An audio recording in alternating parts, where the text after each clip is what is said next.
Hello and welcome to the Blockade Runner podcast number 267. My name is John, and joining me tonight, as always, is Ryan. What's up, Ryan? Good evening. Hello. Yeah. Ryan, we are, of course, back this week to talk about Acolyte episode 6, which is titled Teach/Corrupt. So this is the big switcheroo episode with May and Osha and their perspective or respective masters. So we're gonna jump in. Like the last 6 weeks now, I guess, or 5 weeks now, every episode we've been all about the Acolyte, and just that's all we've been doing is just covering the Acolyte. So that's where we're at. But real quick, before we get into talking about the show, I was going to mention the fact that my younger son Elliot has somehow refound the Clone Wars. He's all about the Clone Wars right now. He's watched 6 or 7 episodes of the Clone Wars cartoon in the last few days, so that's cool. And also, Ryan, you shared an article with us right before we started recording, or pretty recent to when we started recording, about the Acolyte doing apparently good numbers on Disney Plus and being more popular than the Rotten Tomatoes scores and the fiery pitchfork, angry mobs would lead us to believe, which was some good Star Wars news. Yeah, it's this is coming from Screen Rant, who got their source was Real Good, which is some sort of entertainment analytic company that, these, I don't understand how any of this stuff works. I still don't understand how Nielsen ratings or anything work. So I'm not the person to talk to here, but Screen Rant is a reliable source. And so, I'm taking their interpretation here, having not really dug into the third-party data myself, but basically, it's the, what did they say? It's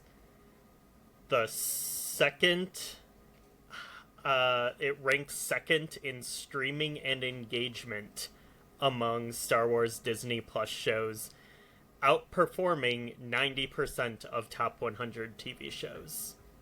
I think that's the biggest takeaway here for me, at least.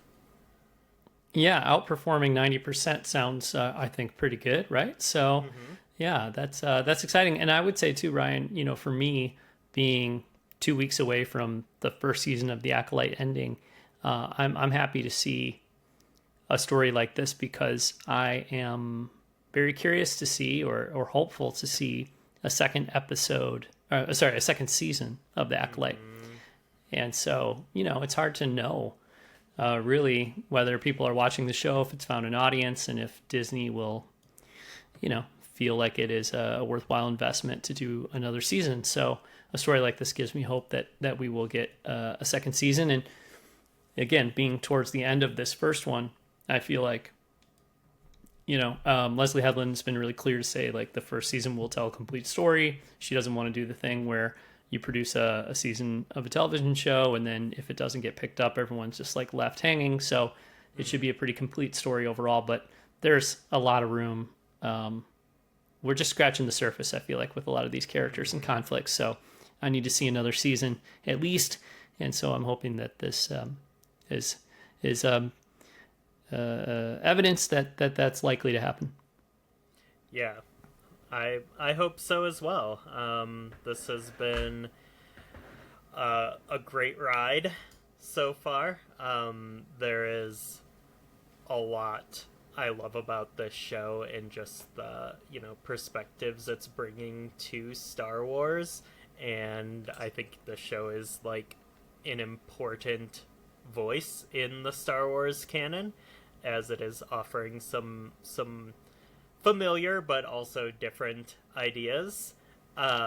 So yeah, I would love for these super talented creators and actors to be able to do more of this. Yeah, yeah, for sure. Okay, well, why don't we jump into the bulk of the episode here, the focus of the episode, which is again to talk about episode 6, Teach slash Corrupt. And Ryan, I think after last week's episode, which was, off the charts and really exciting and a action-packed episode, with the switch with May and Osha at the end of last week's episode, I think we knew we were heading into an episode like this one. And yeah, that is the focus of this entire episode, really, is to see May with Soul, May with the Jedi, and to see Osha with the Stranger, someone I think we can call a Sith. I guess the jury's still out a little bit, but to see Osha with the Sith and to see May with the Jedi. So I guess just to kick it off here, what was your overall impression, or how did you feel about this episode coming off of last week's super exciting banger of an episode? Yeah, I think my first question after watching this episode and thinking about the title is, who's teaching and who's corrupting? Oh, yeah. Do you want me to answer that question? Sure. Is it that kind of question? It. Oh, I Yeah, didn't know sure. it was that kind of question. Yeah. Oh, okay. Well, I think the Jedi soul is attempting to do some teaching. I don't know how much teaching he's doing, but I think that's the intention there. And I think that that our guy, the Stranger, is absolutely corrupting, but doing that through the persona of a benevolent, well, all I'm doing is introducing you to some ideas maybe you should think about. You can hop in that ship and fly away anytime you want. Like I feel like it's I do not accept the Stranger as honest in his intentions or actions in this episode. So I would say he is corrupting, attempting to corrupt. That's my takeaway. Okay. I've only watched the episode once, but can you remind me who was free to roam and who was tied to a table in this episode? Yeah. I have a note about that, Ryan. Absolutely. So I will We'll talk about that when we get to it. But yeah. yeah, I mean, to me, I think that is essentially more honest than what the Stranger is doing. I think that the Stranger is creating the illusion of freedom. Like, for instance, when he puts the lightsaber in her hand and says, "Kill me," that's what you came here to do, right? I do not for 1 second believe that he's actually telling her "kill me" and that he actually thinks she'll turn the lightsaber on. He's playing a part. He is putting on an act, and I feel like that is the case throughout the episode. He knows he's in control, and he knows that his mission is to turn her to the dark side, and he's not going to do it through brute force. He's going to do it through manipulation. So, in my opinion, everything he's doing is manipulation. But yeah. I think, like, going back to the initial question of, like, overall, like, how do I feel about this episode?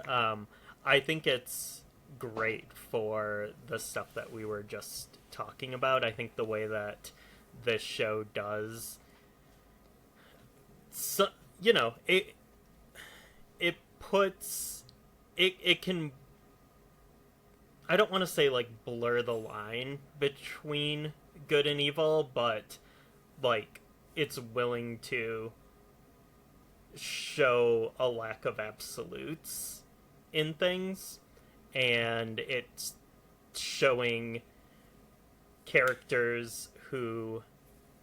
how characters who have been, like, wronged in different ways, it's showing how they, the conflict within them, responding to that. So overall, I really liked the episode for the ideas, and I think the scenes on the unknown island, the unknown planet, were some of the most intense, dramatic, and compelling stuff we've seen in Star Wars TV.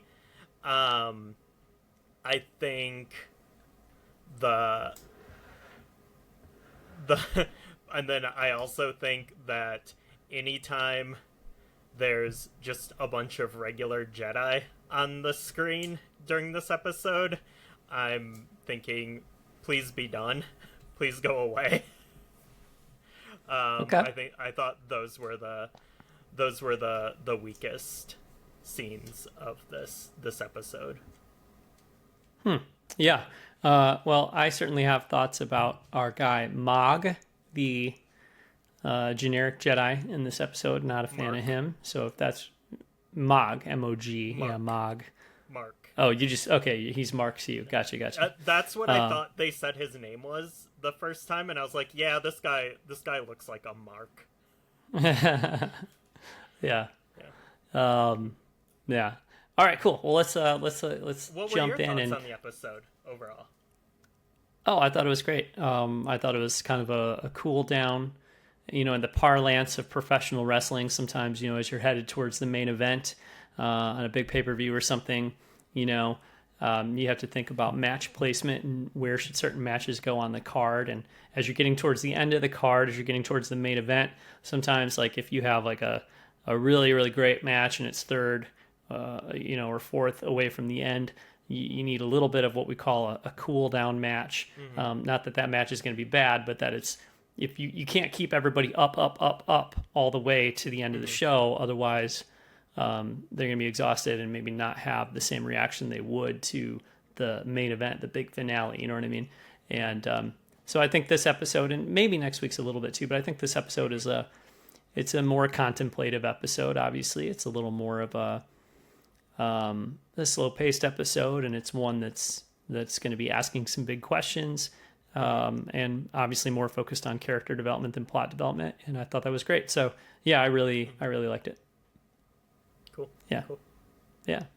But this episode opens up on this unknown planet.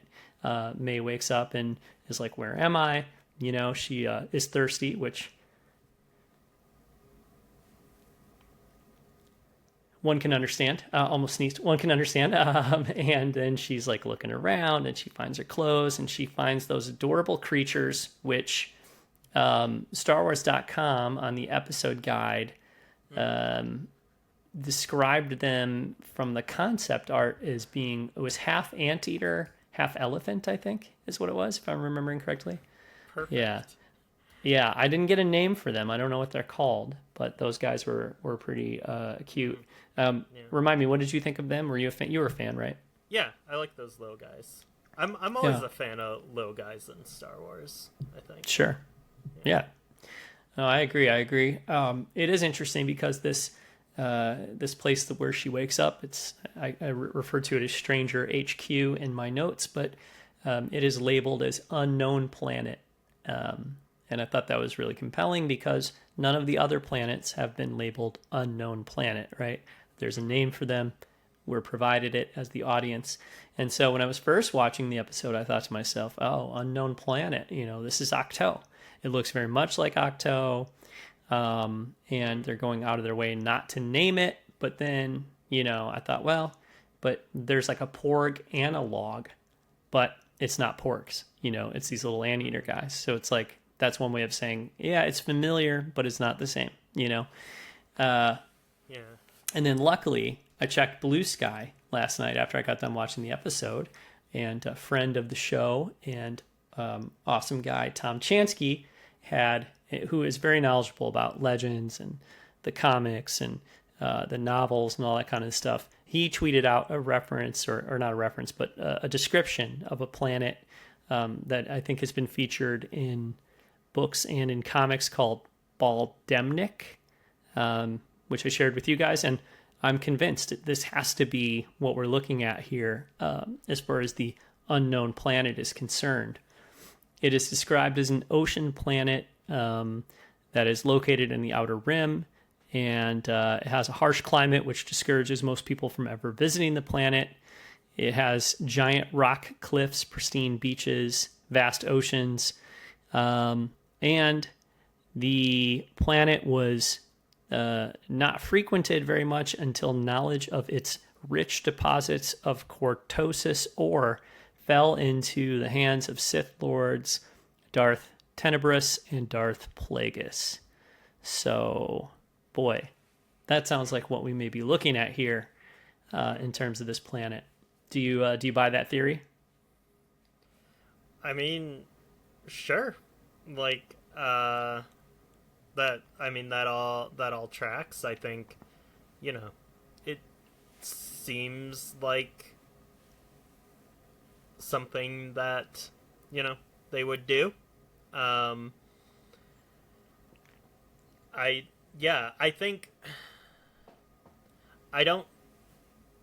think I'm a little conflicted about the Darth Plagueis stuff. Because I guess that would come in, that would track timeline-wise-ish if Darth Plagueis would have somehow be involved here, right? Well, maybe. I'm not exactly sure about the timeline. Obviously, Ki-Adi-Mundi is there, so who knows? Like, I don't know much about Darth Plagueis as far as the canon is concerned, and I know even less about Darth Tenebrous. But like this entry that I just read from Wikipedia or wherever it's from existed, before this episode, obviously. So it's like that not all of, like, Darth Plagueis doesn't have to show up in the Acolyte necessarily, but it just like would make sense that if there's a Sith there now and Cortosis is part of this show and this is a planet where Cortosis is, like, whether Darth Plagueis is there during the timeline of the show or he's there 50 years later, either way, I think it's still, I guess I would say, like, almost as strong of evidence that that's the planet we're looking at, either way, I guess. Yeah. I think it's kind of weird to me because, like, I don't know. I guess there was like a Darth Plagueis book, wasn't there, in Legends? By James Luceno in Legends, okay. Yes. I think we've talked about this because every time I'm like, was he actually real, or was he just a Palpatine, manipulation story? Oh. But so they established in Legends that he was like a real dude, but I don't know if he's been mentioned at all in the new canon. Yeah, it's a good question. I think so, but I can't point to any specific example. So, yeah. Yeah. Yeah, I mean, well, and Darth Tenebrous, Ryan, is the Bith Sith. He's a Bith Sith. So. Oh no. Yeah. So I'd be curious to see if that how that might play out on screen if that was brought into live action. But I'm not expecting that, at least in season 1 of the Acolyte necessarily. But that would be interesting.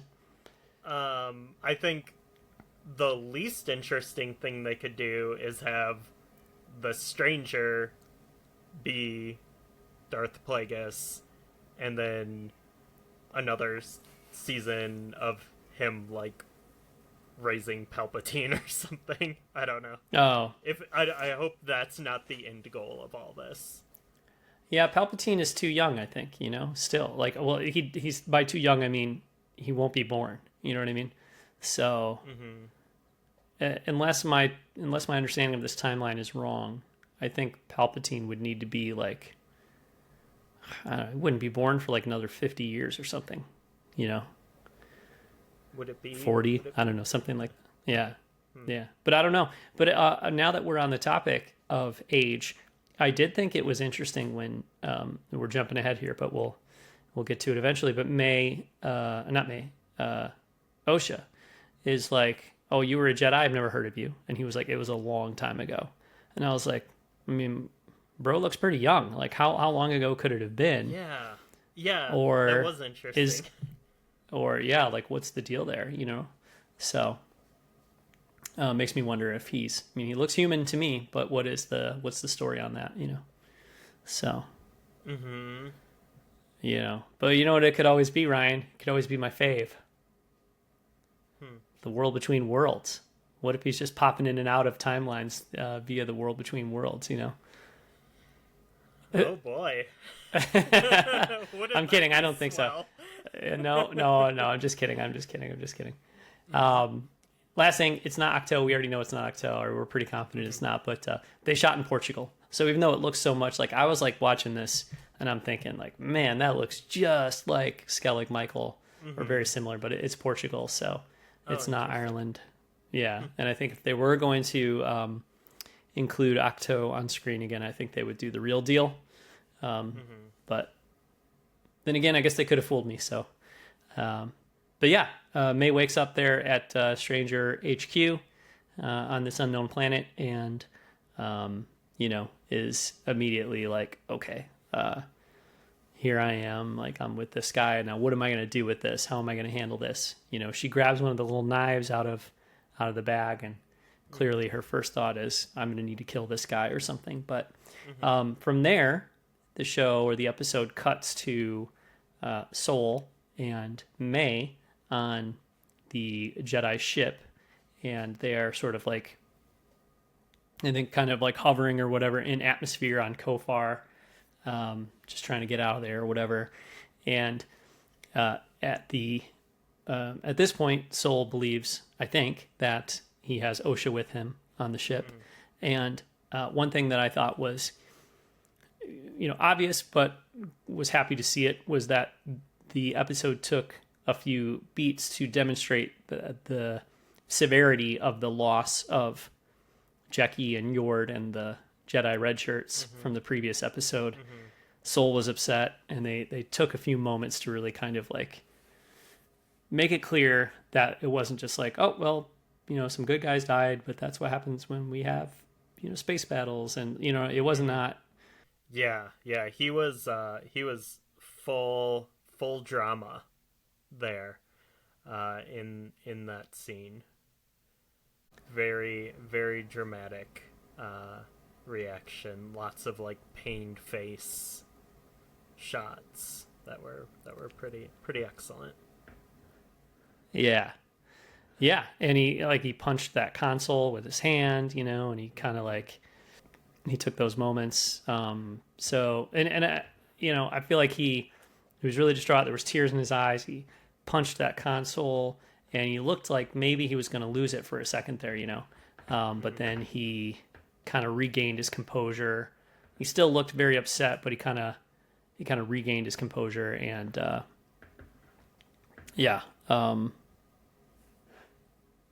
anyway, so I thought it was well done, and it was like, it was the Jedi thing to do and the Jedi way to kind of respond in a lot of ways, but also demonstrated he was human and dealing with things like anybody else would. So sorry, I'm having some camera issues here, but we'll just keep moving. Ryan, big question too that some of us had coming out of last week was, did Pip survive? And it appears that Pip did survive, so that was good. How did you respond to seeing Pip surviving? Well, until Pip doesn't survive anymore, until Pip gets wiped. It was pretty good. Yeah, well, we'll see. We'll see about that. Yeah. I mean, factory resets are pretty severe, usually, but it's Star Wars, so I don't know. We'll see. Yeah, but our guy, is it Basil? Basil. Basil. Yeah, he was. He saved the day here. He was sniffing about. We see like the kind of follow up to that, and I think it's, those were, I think, really cute scenes of him like scampering around, sniffing, and it's like more like jaunty music, a little bit of having a little bit of fun there. Yeah, it was cute. It was Hmm. it was cute. It was kind of whimsical. The music was whimsical, as you Hmm. say. Yeah, so I like that. More hot probably than cute would be the kind of next scene where I almost thought we were going to see some space butt in Star Wars for the first time. I thought we were gonna see some space full frontal for a moment Oh, there. okay, I wasn't sure okay. what was happening here. It just kept getting steamier and steamier. Yeah, yeah, yeah. Some thoughtful technical camera changes there to avoid Hmm. seeing any keister from the stranger. But yeah, the stranger, I think this was evident from the very beginning of this scene, but he is walking about like headed towards this pond where he's going to bathe or whatever. And I think we know like immediately, right from the beginning, that he is aware that Osha's back there, right? Oh yeah. Yeah. Oh yeah. So he's putting on a bit of a show for her, but Hmm. He's letting her follow him out there. yeah, She's like yeah, 5 steps behind. Like there's no way he doesn't sense her presence. Yeah. right, right, yeah. So he hops in the lake there and waits for her to kind of.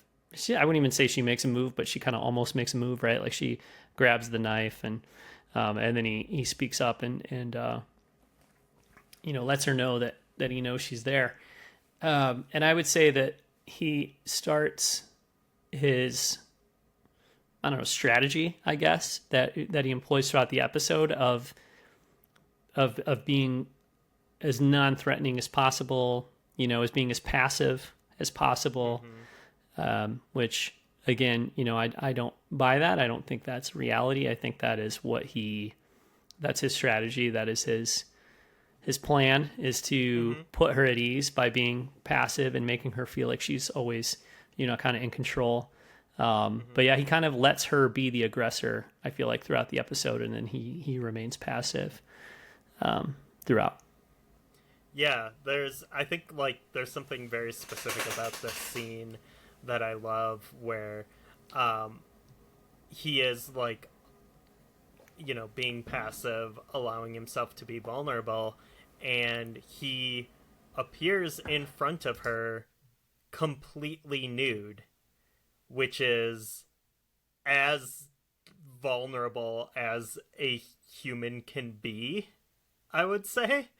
And it reminded me of all things, in Forgetting Sarah Marshall, there's a breakup scene, and um dude is like getting dumped, and it's happening when he's completely naked, and it's like kind of played for laughs, but I always thought that scene was like really brilliant because it just showed how like not like how vulnerable and not in control of the situation he was.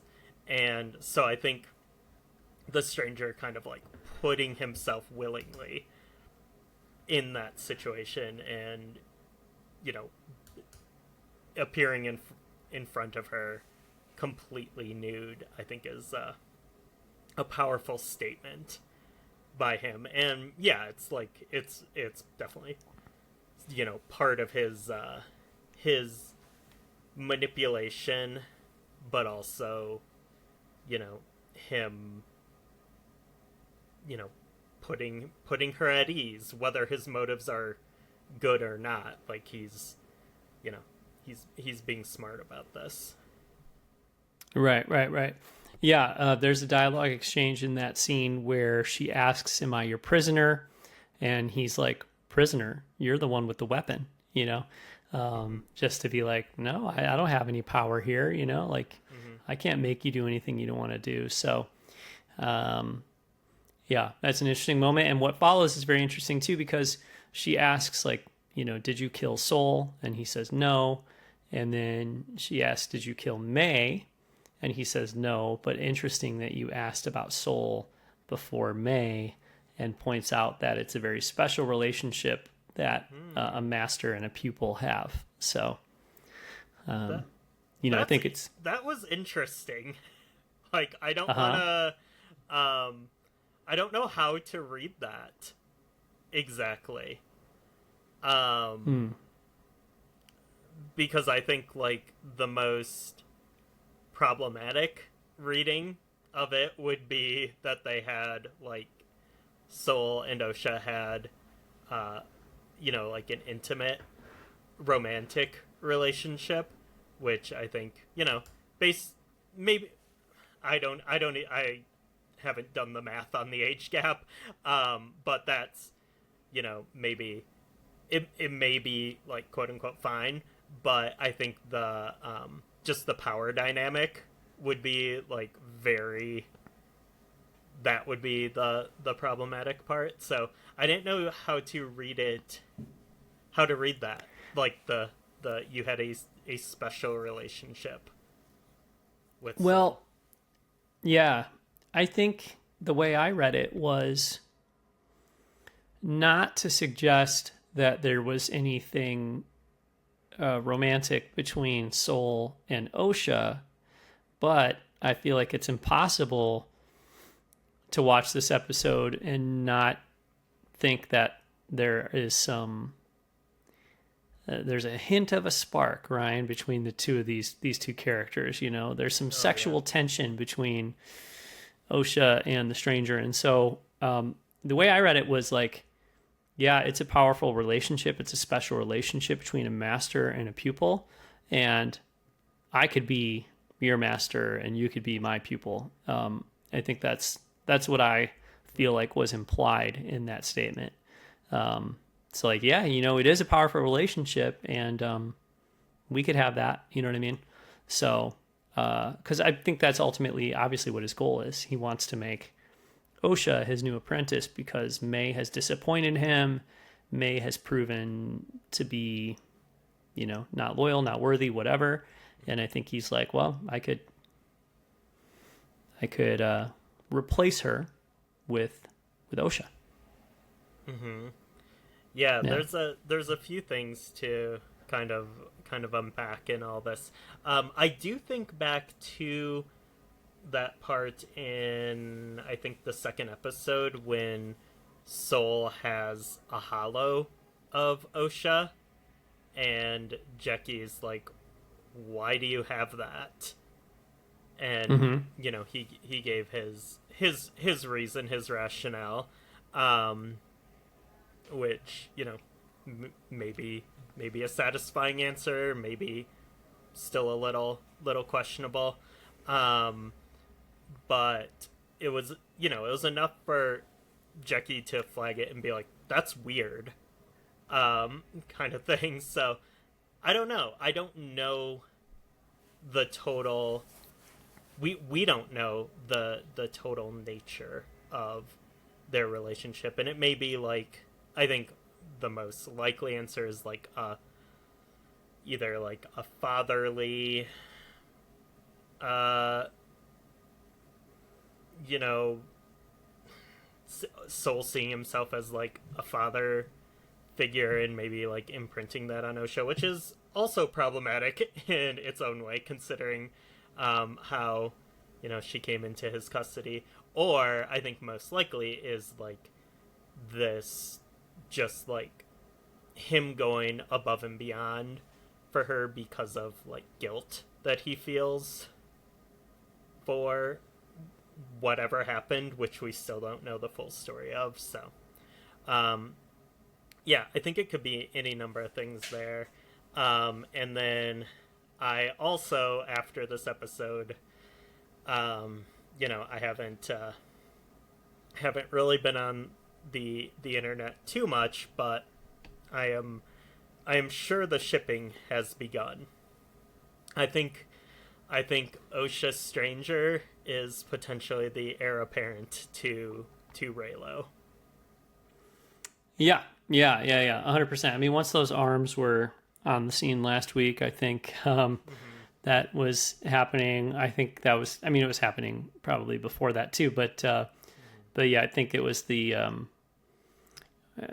I think last week's episode certainly was the genesis of a lot of excitement for shipping those two for sure. And also, I mean, while we're on the topic, the the show is intentionally drawing comparisons between the Stranger and Kylo Ren. So there was a little bit of Kylo Ren's theme played at the end of the episode last week when the Stranger was doing his final kind of monologue there. And then this week, I'm not sure if there was any more Kylo Ren theme in the score this week, but we'll get to this eventually too. But it's impossible, I think, to watch him repairing his cracked and broken helmet without thinking of Kylo Ren doing the same thing. So, yeah, I don't want to speak for anybody who may, be a Reylo or kind of have that that angle on fandom, but I would think some of those things would be kind of fun if one was a big fan of Kylo Ren and Rey and that whole thing. So yeah, I see a lot of that. Problematic dark side boys. Yeah. Good girls can't resist them. Yeah. So, yeah, but it's interesting you talk about Soul and like his attachment to Osha and the fact that he had the hollow and all that. And as you were describing that, I was just thinking of like masters and apprentices that we've seen throughout Star Wars. And I feel like there's usually is that warmth there, a lot of times. Like, I don't think we would think it was odd if there was a scene where Anakin was looking at a hollow of Ahsoka, or of Obi-Wan looking at a hollow of Anakin, or anything like that.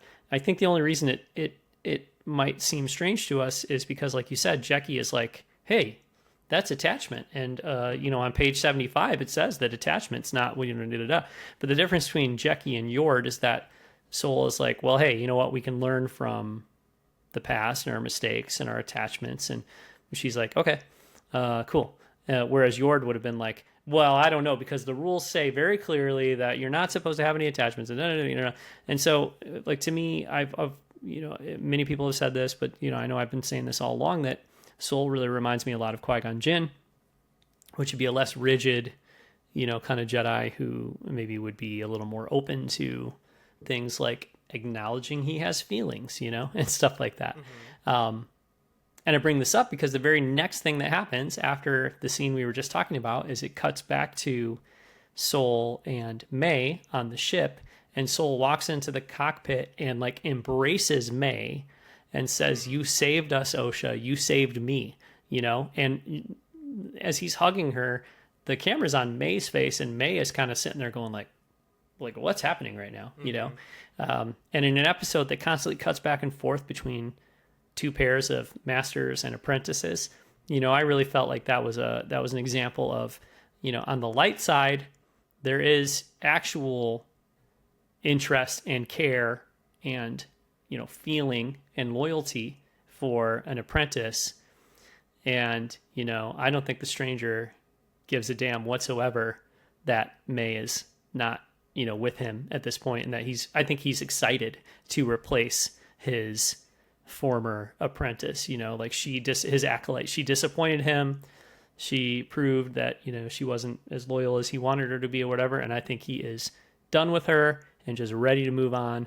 And I don't think he cares about her whatsoever. So for me, like, that's a contrast that I see there, where I feel like, one of these masters actually cares about his apprentice and loves her, or, cares about her.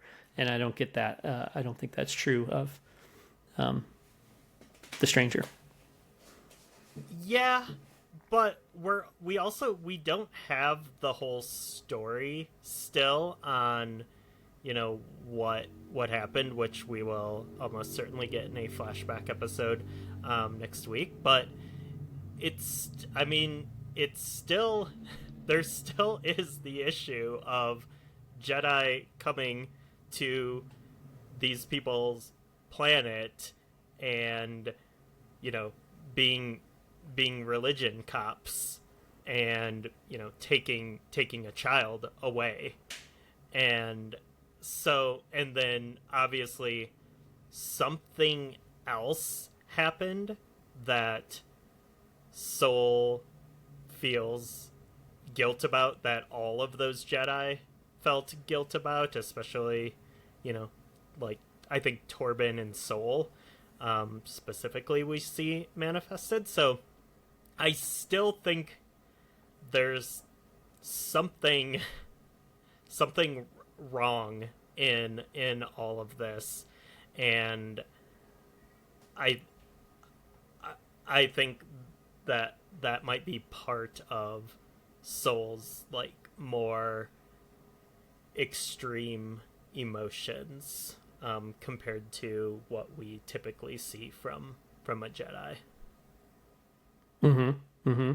Yeah, I mean, yeah, I think he has a huge amount of guilt, and as you say, did something very wrong on Brendok in the past, and we're going to learn about it at some point here. And I said last week I was kind of tired of the constant teases of telling us what happened and not doing it, and they did more of that this week. Did it so again. yeah, they did it again. I get it, but when the moment comes when we finally learn what really went down, I will be happy to be done with that myself. But and actually, yeah, right after this, he's like, "You saved us, Osha. You saved me." And then they talk a little bit, but he says, "It's time for me to make things right. Face the High Council and tell them everything." And as I don't know, my ears perked up to that. The High Council. I'm going to face the High Council and tell them everything, because Vernestra may know some of what happened. She may not. He may be willing to tell her. He may not. But I think the fact that he's like, no, I need to go straight to the top. I need to go to Yoda and Yaddle and Sassy Tin or whoever. I need to go all the way up to the High Council. Which is probably different people on the High Council 100 years earlier from the prequels. But you know what I'm saying? Like, I got to go to the big room. Be there. As soon as he said High Council, I was like, we're going to see some Yoder here. It would make a lot of sense. Yeah. But yeah, I think you're right. I think he is flawed. I think he's made mistakes. I think he's done things that are wrong. And I think part of the reason he's so emotional is because of those mistakes he's made. But to me, still the fundamental thing that I'm seeing in this story is a lying Sith who is presenting himself as one thing when in fact he's something else, and a Jedi who whose intentions are more true. That's how I would read it. But I also think it's interesting because we have May and Osha, who in the beginning of the show, like, May's the bad guy, right? And Osha's the good guy. And so you have those two, like, one is good, one's bad, whatever. And I think, it's going to be more interesting to see where they end up, because I don't think it's going to be so clear cut there, obviously. Yeah. And I mean, you say a lying Sith who is like disguising his, his true self, but like that's what Soul had been doing for a decade and a half, was lying, concealing, and not being his true self until he was actually faced with the consequences. He was avoiding it. He could have gone to the High Council any time in the past decade and a half, but that is true. That's true. But to me, those are it's not like, that's not the same thing, because I think the stranger's entire identity and every line that he says and every action that he takes and everything that he's doing in this episode is meant to manipulate. It is meant to bend Osha to his will and make her do what, he wants her to do.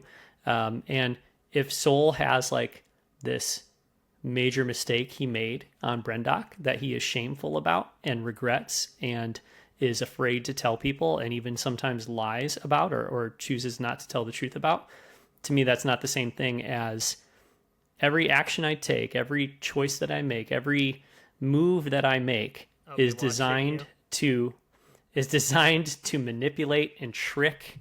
And, like, I don't think that in his everyday life, in his daily actions, he is, because of this one skeleton in his closet, that means that he is equivalent to a Sith who to me, that's not the same thing. So how do you know that everything that the stranger says is a lie? How do you know what he believes and what he doesn't? well, okay. I guess I don't know. I don't know for a fact, but I'm pretty confident. I'm pretty confident in, especially in this episode. Like watching his behavior in this episode.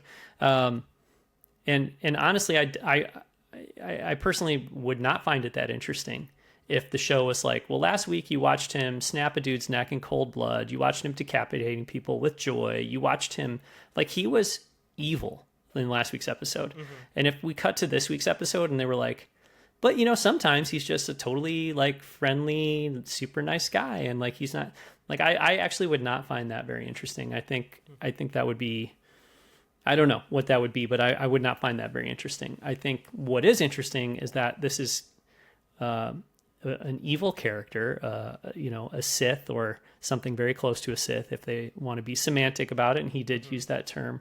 It's semantics in this episode. But I think what's interesting is to know that that's who he is, but then to watch him, to watch him try to manipulate Osha, and to see by the end of the episode that it might be working. It seems like it's kind of working. You know what I mean? Like it's like watching Palpatine in Revenge of the Sith, like sit down, with Anakin in the opera house and have those conversations with him. Like, I feel like they're really compelling because of what a master manipulator he is, not because I watched that scene and go, well, maybe he does just want what's best for Anakin. No, he doesn't. He is a manipulative asshole, and he is always thinking about what is going to be in his best interest. And he would toss Anakin aside at the second, the first opportunity he could, if he thought it would be in his best interest. Which again is like, that's why it's so interesting too in this episode that the stranger is just like, oh, well, they'll throw you away. They threw you away. They didn't want you, like, aren't you and I are just the same, right? Like, people don't want us and they throw us away or whatever. And, yeah, I feel very strongly that is what he has already done with May. And, like Darksiders do, like Sith do, he will do that to Osha when he gets the chance, and he'll do that to anybody until somebody does it to him. Mm-hmm. Yeah, and I think that's true. And it's pretty obvious like what he's doing here, but I also think that there is some truth in that, in what he's saying, and I do think he believes what he's saying, and there certainly is truth about the Jedi not letting people be what they want to be. And maybe it's like, well, what he wants to be is a dude who just goes around murdering everyone, maybe.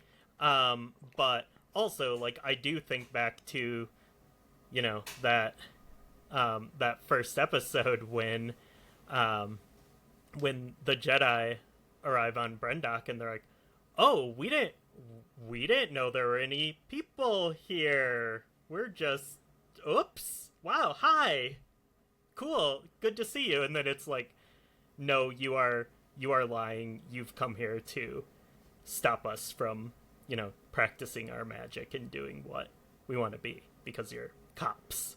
And so I think there is some truth in that sense of, what he's saying, but he's also like manipulating it to his own ends. Mm-hmm.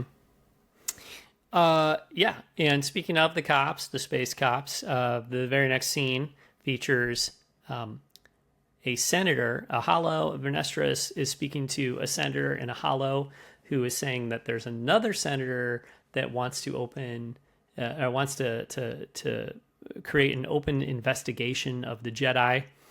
And that senator is telling Vernestra, like, it is like, it'll be fine. And, I don't know, like, but Vernestra is very concerned, obviously. And that's when our new Jedi Mog interrupts and informs Vernestra that, hey, we heard from Sol, and it sounds like his whole crew is dead. And she's like, well, we got to send a rescue team to Kofar and, all that. But yeah, it's like we've gotten just these little hints, and it's always with Vernestra, in scenes with Vernestra, but we've gotten these hints about the politics. And obviously she is very concerned with keeping certain things under wraps so that it won't look bad for the Jedi, or it won't make it up to the High Council or whatever. But yeah, I thought that was, because there's so little reference to the political world and sort of the hierarchy or bureaucracy of this whole system of Jedi and Senate and all that. It's barely mentioned, but when it is, it's always like something scary for Vernestra or for the Jedi, and something they want to keep hidden. Not hidden, but like, she wants to keep certain things hidden, and it seems like something that is a concern to shape the narrative in a way that's going to be good for them, and not hurt them. Yeah, this scene here is where I started thinking about the connection to the prequels and the Phantom Menace in particular, where the Jedi have become like an arm of the government. They become a fist of the government, essentially. And I do wonder if one of the things that is going to come out of this show is the government, the Senate, finding out about these skeletons in the closet of the Jedi, and then being like, well, if you're going to continue to exist, we're going to put some more structures in place, and you're going to be more accountable to the government than you already are. And I wonder if that is something that is going to come out of this story, if they're able to continue it like up to closer to the prequel time. Yeah, that's interesting. I could see that for sure. I mean, that would make sense in terms of like, why is a scene like this included? Because it is just like these little references, and it's such a tiny kind of component of the show so far. So yeah, that would make sense. I mean, it doesn't seem like there's too many reigns on the Jedi even in the prequels. You know what I mean? Like they seem to operate like, they do whatever the Republic tells them to do, or they kind of like, they act as ambassadors and they settle disputes. And then when the Clone Wars happen, obviously they become soldiers and all that kind of thing. But like, I don't really get the impression too much during the prequels that they're, we could go here, but we got to go get approval first, or anything like that. Like they seem to, I don't know, they seem relatively independent in terms of their ability to make decisions. So. Yeah, but they are still doing the Republic's bidding throughout. Yeah. True. So from there, the stranger reveals to Osha that he was a Jedi. And Osha is like, well, Sol is powerful. He's going to find me. And the stranger, I think she says he's powerful in the Force. And the stranger's like, his strength? That's your strength, Osha. It's your strength in the Force. Someone ought to teach you that,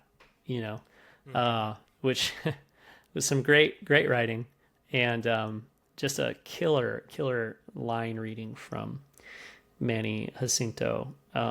He's so good, and was really, really great in that scene. Yeah, and then something that I believe comes out of the scene is where he tells her, the Jedi teach you there's only one way to access the Force. If you don't do it their way, it fades. And that's because she's like, well, no, I don't have the Force anymore. Yeah, that's coming up actually, but Okay. I mean, there's like one little interstitial thing in between it, but yeah, that is coming up. The only thing in between that is it cuts back to the ship where where May is trying to get the power turned back on or whatever, Mm-hmm. and Basil comes up and like attacks her leg and Mm-hmm. like stomps on her foot and then scurries off, and then Pip sprays her with oil on the face, Mm-hmm. and that's when she's like, oh, okay, resets Pip to factory settings or whatever. So that scene was a little funny, and like a little bit of a little break from some of the more intense stuff in the episode, I thought. Mm-hmm. Mm-hmm. Yeah. But but Um, also like during that, I was like, get back to that island. like yeah. like this is fine, but like I wanna hear this. I want more of this convo. Okay. Okay. Yeah. Well, when they cut back, she does say something like, if you're not,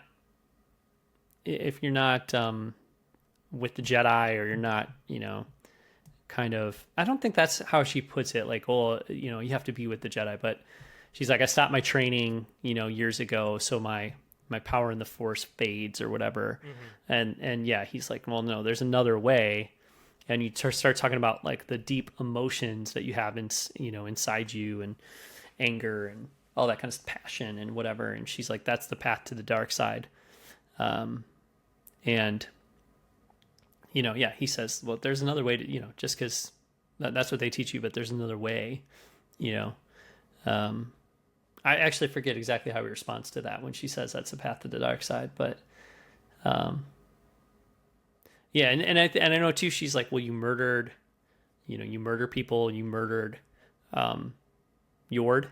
And the stranger, of course, is like, well, he was ready to turn you in. He was ready to put you in jail because of something you didn't do, you know, as if that like means he's justified in snapping the guy's neck, or as if Yord, was just completely gung ho about, well, I don't care if she did it or not. I just want to put, you know what I mean? Like it's so reductive in terms of like who Yord is as an actual person. It's just, let me point to this one thing that would justify, and then, but even more interesting with Jackie, she brings up Jackie, and he's like, well, where'd you think that was going to go?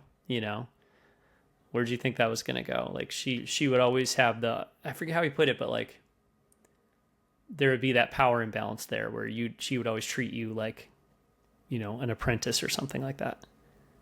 Yeah, this section was interesting because it walks that Star Wars line where you're like, are we talking about romance here, or are we talking about something else? Like what's the vibe here? Is this platonic, or maybe not? But yeah, because I don't know. I did get kind of a I don't know. I don't want to like imprint or like project anything onto scenes where that's not the intention. But I remember watching the scene between Osha and Jackie, and I was like, okay, they're being very friendly with each other, Mm-hmm. and maybe they're flirting with each other. I thought so. Yeah, I Okay. thought so. And I think that was being alluded to here also. I Yeah. agree. And so then I was Yeah. like, okay, did they just make a date? Um, Hmm. did they just set up a date here? And then here, where he's like, where did you think that was going? It is like, okay, I don't think you're just talking about a friendship here, because like Yeah. there's something. This whole thing is just steamy. Like everything happening right now is steamy, and no one's talking about being friends here. Um, Yeah. and then he says to her, "Why do you love people who can't go as far as you?" Yeah. Why do you love people who can only go so far, who can't go as deep as you can? Yeah. Yeah, that was interesting Mm-hmm. because he's talking both about Soul and Jackie here, Yeah. Yep. Yeah. and and there's multiple kinds of love, and like platonic and romantic, I don't know what exactly is implied, but it is like a deep intimacy that he's talking about here, and it's something that I think he can sense that Osha craves.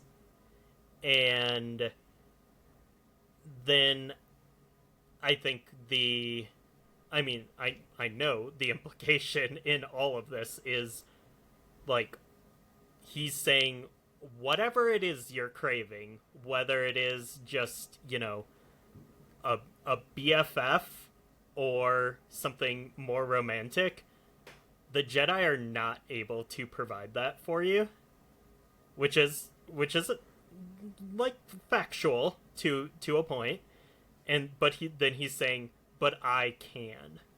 That's the implication here, and it is just like a really interesting way to go about that we've never really seen in Star Wars before.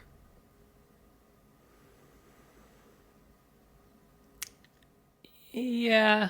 I mean, to me, it's just like straight out of Palpatine's playbook, though. I feel like to prey on whatever it is that you want, I'm going to sense what that is.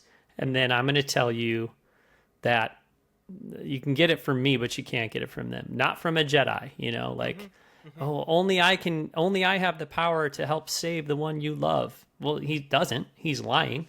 But, you figure out what that weakness is and you prey on it.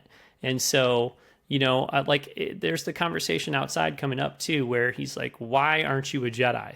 And he's like, they threw you away. Like, they didn't want you. And I feel like when he's saying, like, why do you love people who only go so far, who can't go as deep as you can? I think I kind of interpret it as far as the Jedi are concerned with, like, she obviously wanted to be a Jedi. I believe she chose. We'll see next week. Maybe she didn't. But it seems like in episode 3 that she was like, Mom, I want to go. Like, it's just Anakin, yeah, it's what I've always wanted to do. I want to go be a Jedi, right? And so, like, she chose them, and it feels like at some point they didn't choose her back. You know what I mean? And that's where I would go with as far as the Jedi are concerned. Now, Jackie, yeah, I think there was some kind of chemistry there, and I think both of them were, kind of into the other, and but it probably wouldn't have gone anywhere, as he points out. So, yeah, that's true. But man, it wouldn't go anywhere with him either. You know what I mean? In my opinion, like, it's not like, oh, the Jedi don't love you, they're not going to love you, I'll love you. No, he won't. He will not love her. I mean, he might how can I put this in a space opera PG way? He might spend some time with her in a romantic way. You know what I'm saying? He might engage in some acts with her, but is he going to love her? Is he going to go deep emotionally with her? Like, I don't think so, personally. So again, to me, it's still deceit. I see what you want, and I'm going to plant these seeds of doubt about everybody else in your life, and then I'm going to make you think that you can get it from me. And then when I do that, that's how I convince you to do what I want you to do. It's not about giving her what she wants. It's about, I want her to become my apprentice. And so I will tell her the things that she wants to hear. I'll make it seem like I can offer her what she wants. But I don't think he has the intention of giving her those things.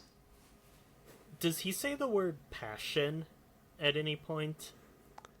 He probably, he may, like, earlier when she's like, that's the path to the dark side. He says, like, your anger, but I don't know I forget what other words he says. Okay. Yeah. I don't know. I think this is compelling stuff, and I will say I was, like, enraptured during this scene. Like, it was just so compelling. Loved it. Well, her response to him is to say, I'm not my sister. I'm not that easily corrupted. But then from there, she walks outside. He follows her, and he's like, you forgot something. You forgot to do what you stayed here to do something, and you forgot to do it. And he gives her the lightsaber, and he's like, kill me, right? Like, that's what you're here to do. And she's like, Jedi don't kill unarmed, people. And he's like, why are you still thinking of yourself as a Jedi? And then they have that whole conversation, like, why aren't you a Jedi, Osha? And she's like, it was my choice or whatever. And he's like, no, why aren't you a Jedi? And she's like, because I failed. She shouts it at him. It's very, very powerful. It's very interesting, very, very compelling stuff. And then the scene ends with him telling her, I understand I lost everything, but when you lose everything, that's when you're free. So, yeah. So we go from that really great scene to a scene featuring Mog. So that's cool. Mog, the Harry Potter Jedi, who is accompanying Vernestra. And they are trying to figure out what happened on Kofar. One thing I thought was interesting is you hear like sort of like echoes, like vocal or audio echoes of what happened. Yeah, the battle. And I interpreted that as Vernestra hearing those things. I didn't interpret it as like all of those Jedi or like this dork Mog hearing that stuff. I interpreted it as like, I don't know if it's like just the shots and the way the camera was focused on her or whatever, but it felt to me like she's walking through there and she's like picking up on what happened and understanding what happened. And Mog and I guess like probably the other Jedi are like trying to piece it together. So I feel like she knows more than they do. Did you get that impression also? I didn't really think about it when it was happening. I think like it was honestly like I don't even remember this scene super well because it was my brain was still in the previous scene. Yeah. And so I was like, I get that they're like doing the investigation and they arrive there just as Sol and May are leaving. It's like a literal like two ships in the night thing. Yeah. And then they're just walking around. There's a lightsaber whip that happens. But like also the natives are like, there was the bugs, it was their attacking season or whatever, there was an outbreak or whatever however they justified it, and they're like, that's probably what killed your friends. But then like it's obvious when they get there, there's like you hear the lightsaber sounds, like the audience hears those, and maybe that is like just because Vernestra's so in tuned. But you know what though, I kind of jumped ahead, which is my bad, but there is an important scene before that too, because I want to talk about that light whip and all that stuff in a little more detail. But there's some stuff between both Sol and May and Stranger and Osha before that I think we should talk about, and some of it informs what happens with Vernestra in that scene with the light whip. So it's constantly cutting back and forth in this episode, right? So it does cut back to Sol and Osha, or Sol and May, I mean. And Sol is upset that he didn't recognize the stranger before. And we had brought that up in a previous episode too, because I was like, I think we had talked about like, I bet Yord would be really upset to know that he was in the room with the Sith and didn't figure it out. Sol seems pretty upset about that too. But this whole scene is like in the dark because the power's not back on yet, right? And so they're in the dark and they're talking about like something happened, and he's like, well, did you tell me everything? She's like, did you tell me everything? He's like, you were so young. She's like, but I'm not anymore, and she's like, wants him to tell her everything. Oh my God. And just as he's about to say something though, but I thought just as he's about to like say something to her, then the lights come back on. The lights come back on, and I'm wondering, like, is that like, I feel like in that moment when she's like, I want you to tell me everything that happened, or there's something in that conversation where he realizes he's talking to May and not Osha. And I feel like that's like what the lights coming back on is representing, because it's right after that she walks up to the cockpit and he walks up behind her and stuns her and knocks her out. So and the only other thing, I guess, like unless it was earlier, he knew it was May, but he was just pretending for a while or something. But I feel like, yeah, the lights off and then back on. It was annoying because it was like, oh, they're about to talk about it and then they don't. But then I thought, okay, well, that's telling us like the switch flipped and he figured it out. And then that's when he stuns her. Maybe. I just thought that was like really funny and like ridiculous. That that happened like right at that time. Especially because it's been like such a carrot on a stick for so long. But I interpreted as he figured it out because Basil told him. Because after he stuns her, you see Basil standing next to him. So you're thinking Basil tells him off screen, like right before he comes up there and stuns her? Because like we have the whole story of like Basil figuring it out, and then yeah, that's what I thought. But yeah, I don't know. It's hard to say. No, that makes sense. That makes sense. That makes sense. Yeah. That's probably it. Because like there's multiple points in the episode where you're like supposed to think that Soul has it figured out, because like the right before he like hugs her, there's this pregnant pause, and you're like, oh, has he already figured it out? And yeah, you know, is he gonna be like, you're not Osha? But like obviously he doesn't. And but like also, you know, also maybe he did know the whole time, and he's just, you know, playing along in his own way or whatever. Yeah. But yeah. Yeah, given the maybe. information that we actually have on screen, I'm thinking it's Basil that told him. Yeah.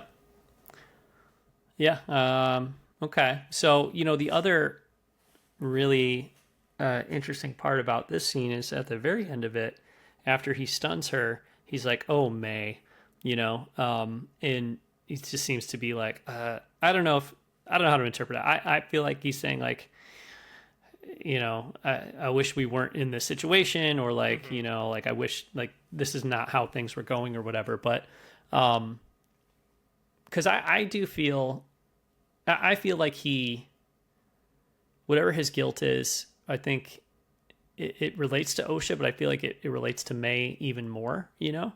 And it's going to be interesting to see what it is, because I know some people think like he did the Jedi mind trick on Osha and like, you know, made her come with him and or be a Jedi or something when really she didn't want to. But, you know, I don't know about that. It could be related to the fire. I don't know what it is, but I think whatever it is, he has some guilt towards May, and it just seems like it seems like he wants to protect, maybe isn't the right word, but I feel like he does care about May also and wants to like see a positive outcome for her, you know? And so, yeah, I just kind of, because if the show, I don't know, I guess like at least from a broad view, especially early on, it's like we have a good sister and a bad sister, right? And it's like, well, the goal would be to protect the good sister and then like arrest the bad sister, you know, or whatever. And like, I don't really feel like, I don't really feel like that's like his motivation or what he wants to do or what's driving him. And I feel like whatever is driving him has to be related to whatever the big secret is, but I don't know what the big secret is, you know. But I think May it's not just about Osha. I think it's about May, maybe more so than Osha, personally. Yeah, I mean, the entire, like, through line of the film, or of the series, is duality. That's why we're getting these, you know, episode titles that are opposites.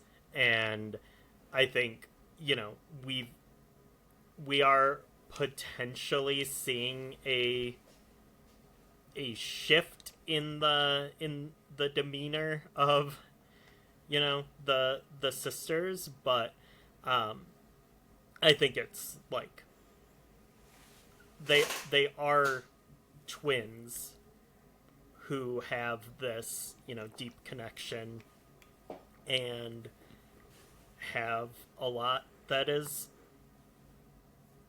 maybe they have more in common than they do different, and maybe the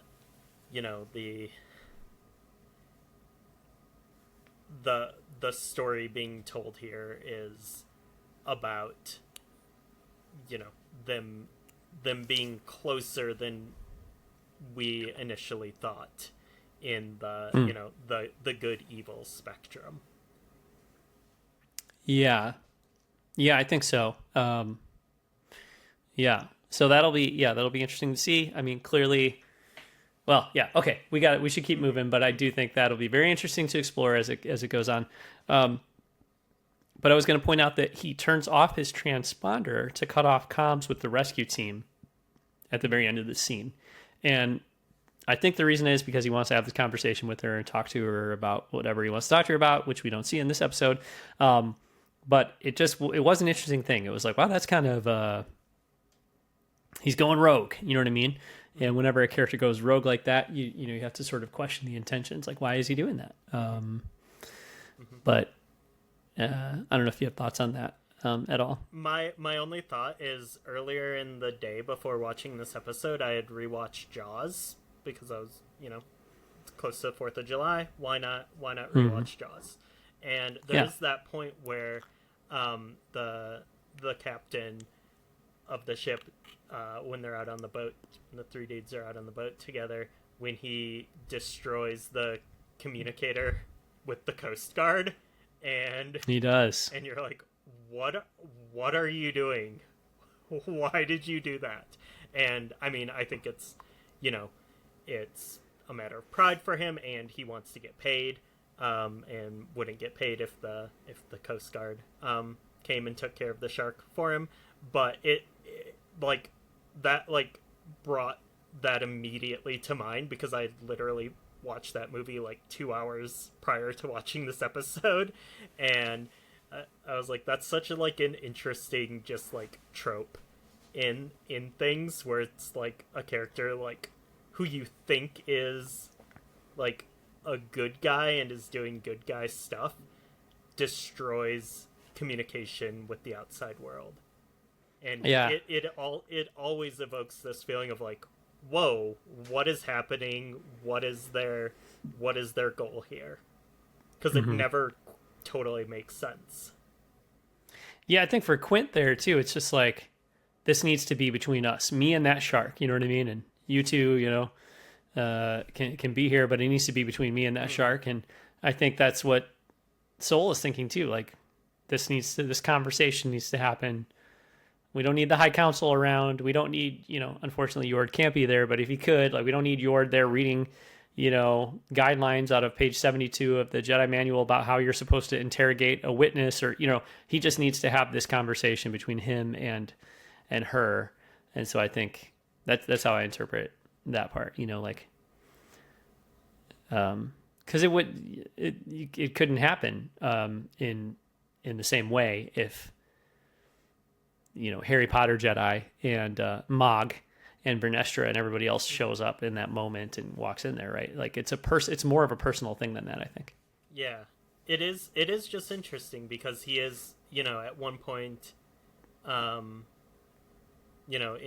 in the episode, he's like, I'm going to tell the High Council all of this, and I'm gonna fess up, I'm gonna let everyone know.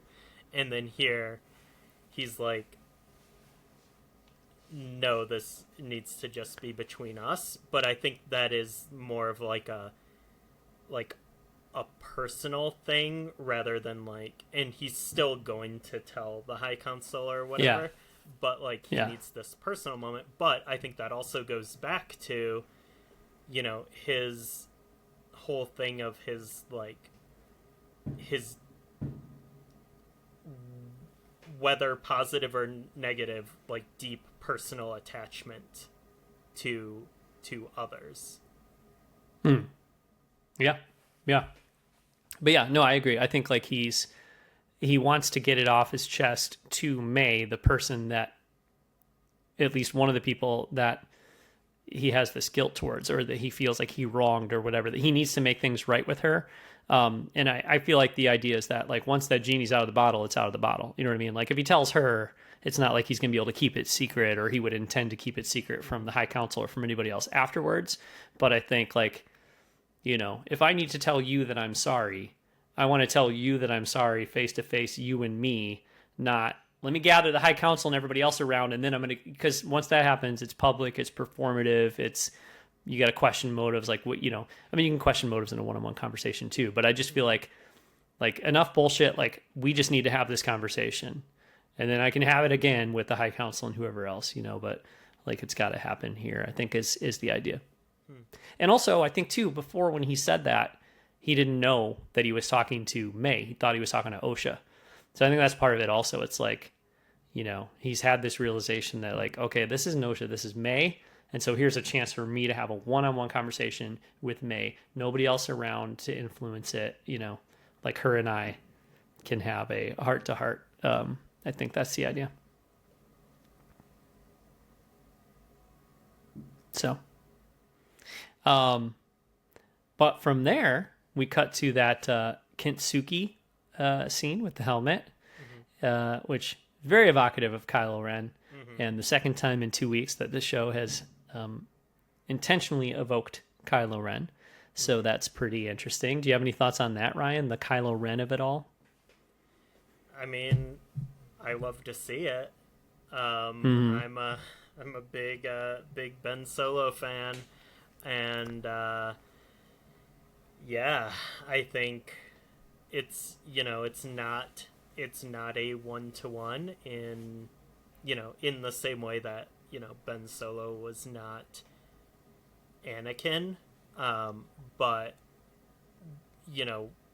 there are things that these characters have in common, and I think here in this Kintsugi scene, it is very and just like the tension throughout this episode between the Stranger and Osha, like it's very evocative of the Ben Solo Rey stuff, and there's I have we heard, is Leslie Headland a Reylo?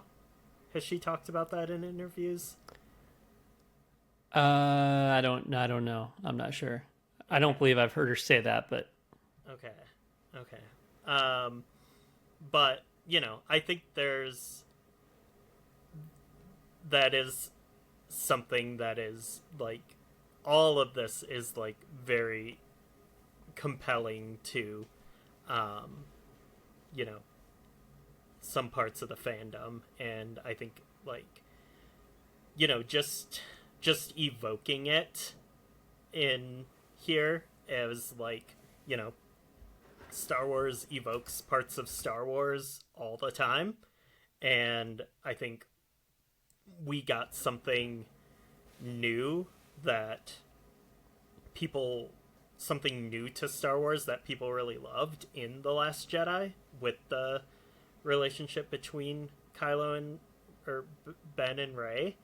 And I think like that's I think this is all intentional. I don't think it's there's not going to be any, well, I don't even know how they would write around this, but like there's not going to be any explicit connection between Osha and Rey, or Ben Solo and the Stranger, unless it's some like Snoke stuff.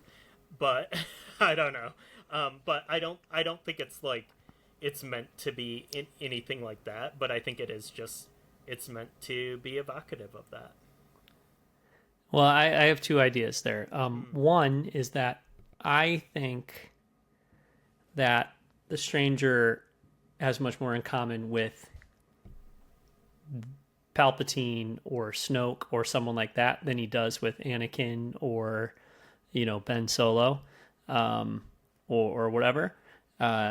So we'll see. I could be wrong about that. I obviously could definitely be wrong about that. But, I find him very duplicitous and untrustworthy and seems entirely selfish to me. And, you could say a lot of things about Ben Solo or Kylo Ren or Anakin or whatever. But, like, there was always, with Ben, there was always this tortured soul, this trauma, and this wounded little kid in that character, in the way it was written and performed and everything else, and certainly true of Anakin as well. And so far, I don't feel like I see that with the Stranger, which is not in any way like meant like to say like, oh, the character's not as good or the performance is not as good or the writing's not as good or whatever. But I think he is presenting to me like it feels like he wants to present to Osha as if in this episode as if he's that kind of character, but I don't think he is that kind of character. And I just think that's interesting because they are setting up like this romantic tension between Osha and the Stranger. But like for me personally, and maybe people would find this disappointing, I don't think it's going to be another Reylo thing where there's like actually like meat on the bone in terms of a real personal connection between these two. I think he's hot. And I think she's, you know what I mean? I think there's like this physical, like this sexual, this romantic or whatever thing there. But like, I feel like a lot of the reason people love the relationship with Rey and Ben so much is because there is more genuine connection there. And I don't think we're actually going to end up seeing that with these two characters. Just my guess as of right now, but that's how I come out of this episode. But I find that, I think that probably is more interesting personally. Because if it's like, oh, hey, we're playing the Kylo Ren theme here. And hey, this guy kind of looks like Kylo Ren. And hey, his helmet's kind of like Kylo Ren. And guess what? It's going to be like, it's going to follow beat for beat, like the same kind of, you know what I mean? Like that's not very subversive, is it? That's not very surprising or all that interesting. But where I do think there could be a more explicit connection to Kylo Ren, Ryan, is this helmet and the look. And this is not like my original idea, but a lot of people are saying this, that he could be a Knight of Ren or the first of the Knights of Ren, our guy here. And then I've seen some people talk about, oh, well, he's a Sith though. Well, yeah, so wasn't Kylo Ren a Sith when he was the leader of the Knights of Ren and all that? You know what I mean? I don't think it's like one or the other. But like the helmet, like just, I don't know, you can see like there's a look there where I'm like, oh, I could kind of see that. And I'll tell you this too. I don't think the Knights of Ren really amounted to much. I don't think they're that cool or interesting, really. Ultimately, I feel like it fell kind of flat anyway. So I don't care all that much personally. But like as soon as I saw that for the first time, someone say like, "Oh, maybe he's a Knight of Ren," I was like, "Oh, well, I could see that. That's kind of interesting." Well, there are comics in the new canon that like explore the origin of the Knights of Ren in like leading up to Rise of Skywalker, I think. Okay. And yeah, but I don't remember if it's like these are the first Knights of Ren, because like the leader's name is Ren, and but I don't know if it's like implied like this is the origin of this gang, or if it was like, there's been Knights of Ren before, and I killed this guy who killed this guy who killed this guy who was the original Knight of Ren. I don't know if that's like something that is really like... Is that in the Rise of Kylo Ren comic? It is, right? I think it's in that and something else, but definitely the Rise of Kylo Ren comic. Yeah, I have the trade paperback or whatever of the Rise of Kylo Ren upstairs. I just got it from the library the other day because I've been taking my kids to the library in the summer, and they've been Elliot's been checking out some manga and some different like graphic novel stuff. So I was looking in that section and I saw it and I was like, I'll just grab this while I'm here. And I've been meaning to read it. I think I read the first 2 issues maybe or something and never finished them, but yeah. So I don't remember. Well, we'll see. Maybe he's not, but I remember. Yeah. Pretty interesting. As you say that, though, I'm like, yeah, you're probably right. Actually, I think they have kind of explored a lot of that Knight of Ren stuff already, but yeah, we'll see. But the other thing in this episode or in this scene is Osha sees the scar on the stranger's back and asks about that. And it was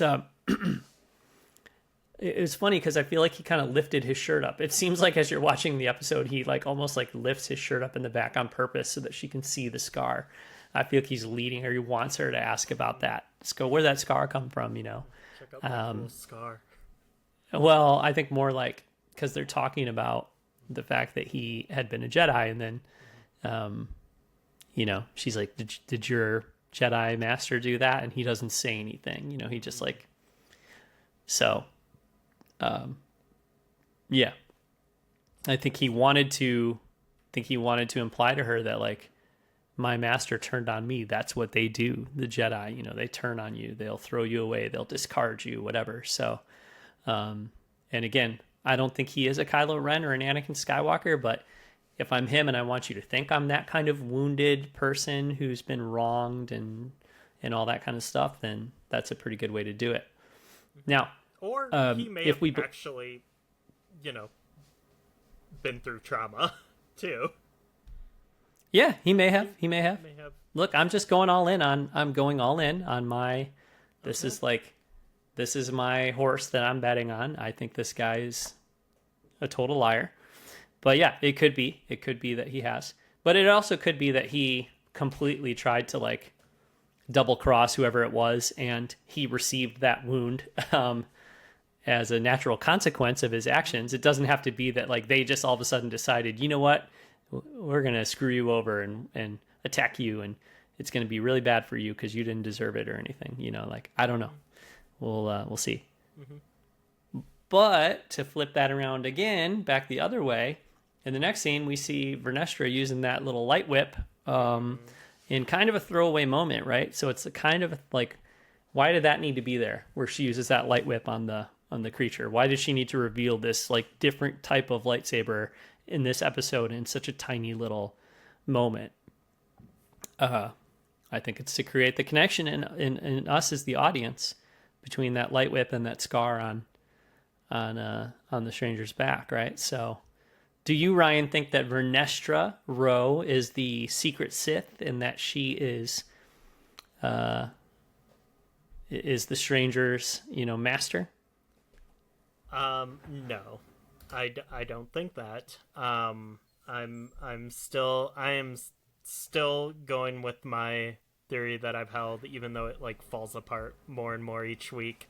That was the other mother. Oh, Mother Coral. Mother Coral. Yeah. I still think it's her. Just motive. Yeah. But yeah.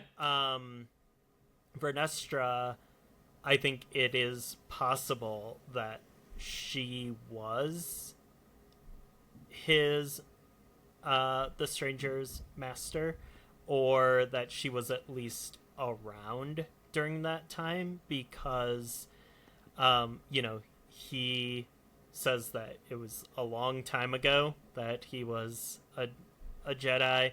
We know that just from, you know, the timeline of the High Republic books, that she has been around for a long time at this point.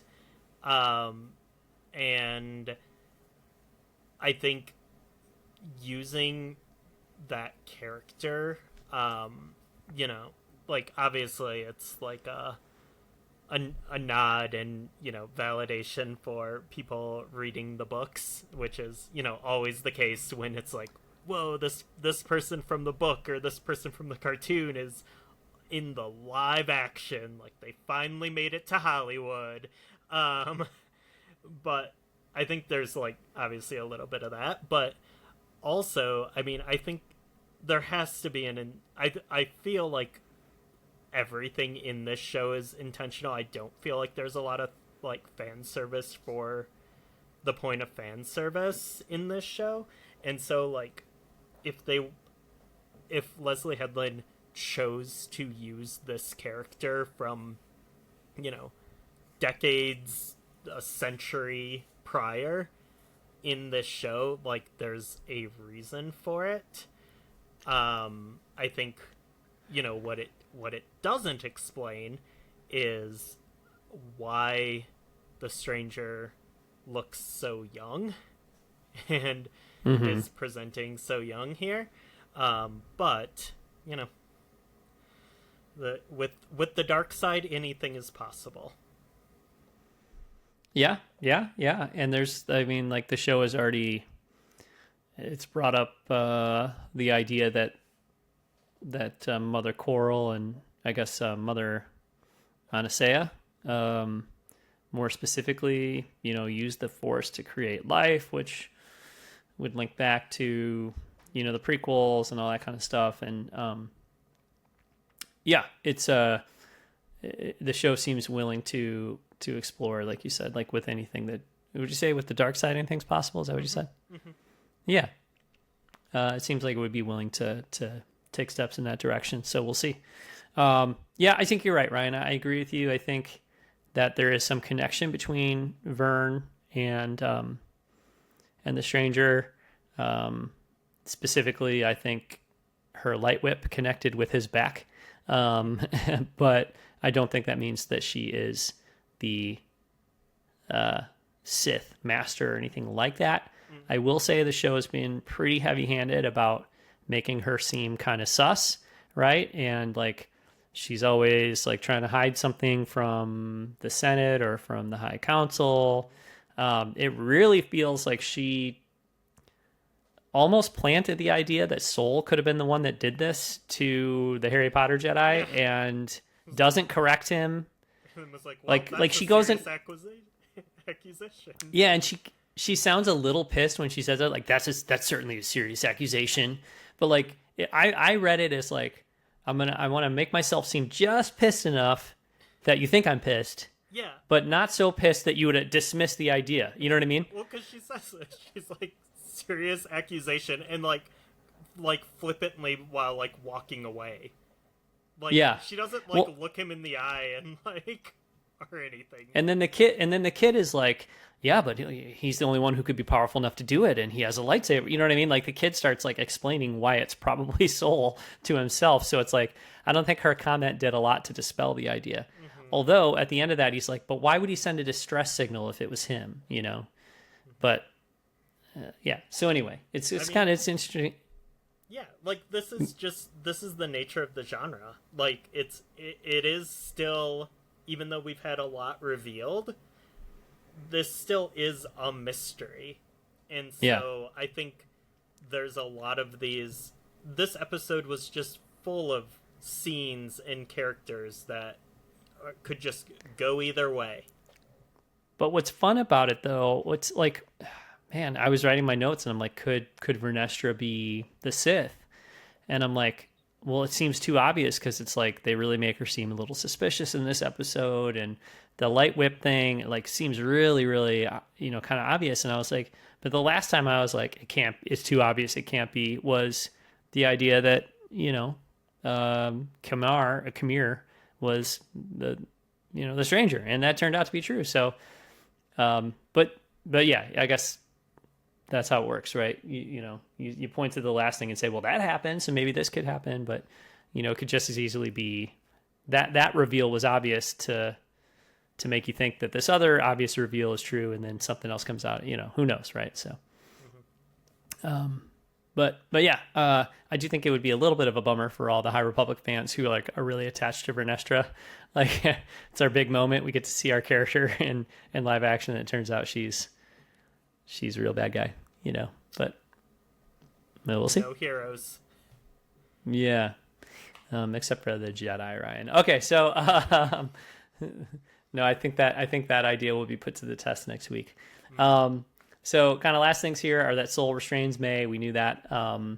And again, we talked about this at the top of the show, but my note verbatim is, seems more harsh than the stranger, but isn't it more honest? ? And I do feel that way. I do think he's like, what you see is what you get, and I don't think that's true with the stranger. So, And I Doesn't do he say believe when he's something like, "Oh, I'll release you, but first." yeah, Yeah. Okay. I believe that. I just want to see how that's followed up on. Okay, Just yeah, holding that until next episode. all right. But yeah, he tells her, "I've had 16 years to think about what I would say to you, so you're going to listen." Which very much is, I think, there to set up next week's flashback episode. Mm-hmm. Like, hey, I've been whatever it is that happened on Brendock 16 years ago. It is intense enough that I've been thinking about it all this time. And hey, audience, next week you finally find out what that is. Mm-hmm. That is, I think, what that is. So. Mm-hmm. And then, of course, the final thing that happens in the episode is the very, very evocative final scene where the stranger's like, "You should try this mask on." Yeah, it's like a sensory deprivation thing. It's real cool. It kind of blocks everything else out except what you take with you, which was pretty great. That was good. That was good. That was a callback that I didn't hate. Yeah, because it was so appropriate for this. Yeah. So you get the POV kind of inside the helmet shots, which certainly recall the helmet being put on Anakin in Revenge of the Sith. And even reminds me of like Michael Myers, right? When you see the POV shots and in the original Halloween in the beginning. So certainly 100% it is teasing the idea that like, hey, maybe after spending some time on this planet with the stranger, some of this dark side stuff is seeming a little bit persuasive, that's definitely, I think, the tease there. So very, very curious to see where it goes. And it cuts to like exterior shots of her wearing it, and it's like, okay, it's a pretty good look. You can pull this off. I could see that. Yeah. Yep. Good stuff. Really good stuff. Yeah. So very, very compelling. The show has a great knack for ending like in a way that makes you say, I can't believe I got to wait another, 7 days or whatever to see the next episode. But another 14 days to see how this is all followed up on, because we are definitely getting that flashback next week. Yeah, it's going to be sad, though. 2 weeks from now when the show's over, it's going to be a bummer. I'm really enjoying. I can't even think about that. I don't want to think about that. It's been very, very fun to have like a new Star Wars thing every week and for it to be really good. So, yeah. I would say predictions for next week, but I think the prediction is we find out what happened on Brendock finally. And, I think it'll be an episode very similar to the one we saw in the third week. So your mileage may vary, Ryan, as you sometimes say about that. But yeah, I think this will be more interesting than that one, because this is putting all the pieces on the table for the final episode. Like, this is getting everyone's alliance, motivation, truth, all of that is going to be on the table for, the whatever the confrontation looks like in the final episode. I wonder if we learn a little bit about a little more about the stranger's background as well. I don't know if that would fit like with the structure or the way they're going to do it. Like if he wasn't there on Brendock, I don't know that they would incorporate him into next week's episode, but I think this one's just my prediction about just the episode structure is I think it's going to be different, where that third episode was just like we cold open with a flashback and with the flashback it's just flashback all the way through. I think there's going to be a framing device of Soul talking to May, and I think there could potentially be, the Stranger and Osha talking as like an additional framing device, and potentially whatever's going on with Vernestra as well. I like that. I think that makes sense. Yeah, I like that. That would be good, because it does have to tee up the final episode, right? So, yeah. No, that makes sense. I like that. We'll see. Cool. All right. Well, Ryan, until then, you can find all of our previous episodes on the Acolyte, or, just previous episodes of the show in general at blockaderunnerpodcast.com. If you have some thoughts on the Acolyte that you want to share with us, you could always email the show, blockaderunnerpodcast@gmail.com, or you could message the show on Blue Sky. We're on Blue Sky. And we also have a Discord, and there's a link to the Discord in the show notes. So you could join us there, where we're talking about Star Wars every day. Ryan, if listeners want to follow you, where could they do that? My personal account, where I actually talk about Star Wars sometimes, is via Malay on Blue Sky. I also run the Standard Issue Gaming and DVD and UMD menus accounts on Blue Sky. All right, cool. So we will wait until next week for episode 7 with bated breath, Ryan. And until then, thanks for listening, and we will be back next week with another episode of the Blockade Runner podcast.